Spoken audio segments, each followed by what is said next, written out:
Welcome to Shabana recipe code. ఈరోజు మనం rose సిరప్ని ఎలా తయారు చేయాలో చూద్దాం. ఫ్రెష్గా ఉన్న గులాబీ పూలను తీసుకొని దాని రెమ్మలను తుంచి ఒక వెడల్పాటి గిన్నెలోకి తీసుకోవాలి.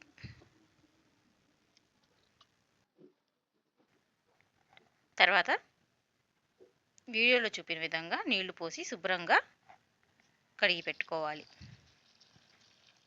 మిక్సీ జార్ తీసుకొని వీడియోలో చూపిన విధంగా జార్లోకి గులాబీ రెమ్మలను యాడ్ చేసుకొని కొంచెం నీళ్లు పోసి మెత్తగా గ్రైండ్ చేసుకోవాలి.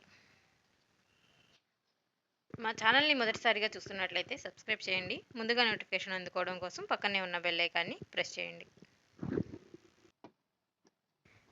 మెత్తగా గ్రైండ్ చేసుకున్న ఈ పేస్ట్ని జల్లెడ సహాయంతో వడగట్టుకోవాలి.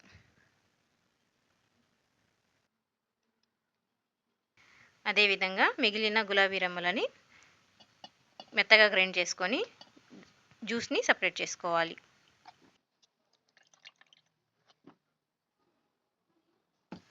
ఇలా సపరేట్ చేసుకున్న జ్యూస్లోకి పావు స్పూన్ ఇలాచీ పౌడర్ ఇంకా అరదబ్బ నిమ్మకాయ జ్యూస్ని కలుపుకోవాలి. రోజ్ సిరప్ తయారీ కోసం స్టవ్ మీద ప్యాన్ పెట్టి కొలత కోసం ఒక కప్ తీసుకొని ఆ కప్తో జ్యూస్ని ప్యాన్లోకి యాడ్ చేసుకోవాలి.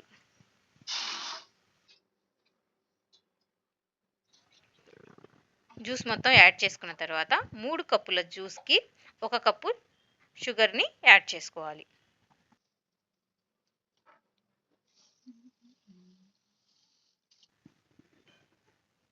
ఇప్పుడు షుగర్ అంతా కరిగిపోయేలా స్పూన్ తీసుకొని బాగా కలుపుకోవాలి.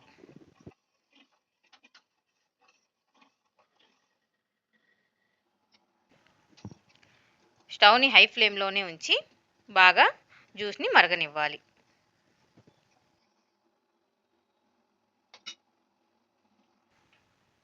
అడుగంటకుండా మధ్య మధ్యలో కలుపుతూ ఉండాలి.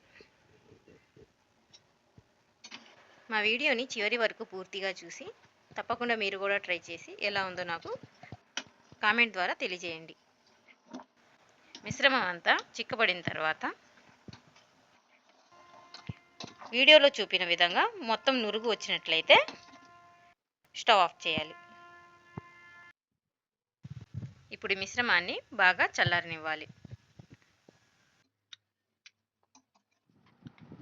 ఈ మిశ్రమం అంతా బాగా చల్లారి థిక్గా అయినట్లయితే రోజ్ సిరప్ రెడీ అయినట్టే.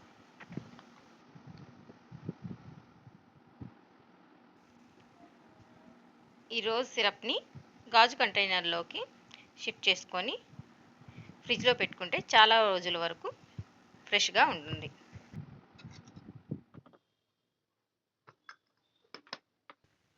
ఈ సిరప్ని పాలల్లో కలుపుకుంటే రోజ్ మిల్క్ రెడీ అయినట్టే. ఈ రోజ్ మిల్క్ని రోజు తాగడం వల్ల హెల్దీ ఇంకా స్కిన్ గ్లో అవుతుంది. ఒంట్లో ఉన్న చెమట వాసన పోవడానికి చాలా బాగా హెల్ప్ అవుతుంది. మా వీడియో నచ్చినట్లయితే లైక్ చేయండి, షేర్ చేయండి. టేస్టీ అండ్ హెల్దీ రెసిపీల కోసం మా ఛానల్ని సబ్స్క్రైబ్ చేసుకోండి. Thank you for watching.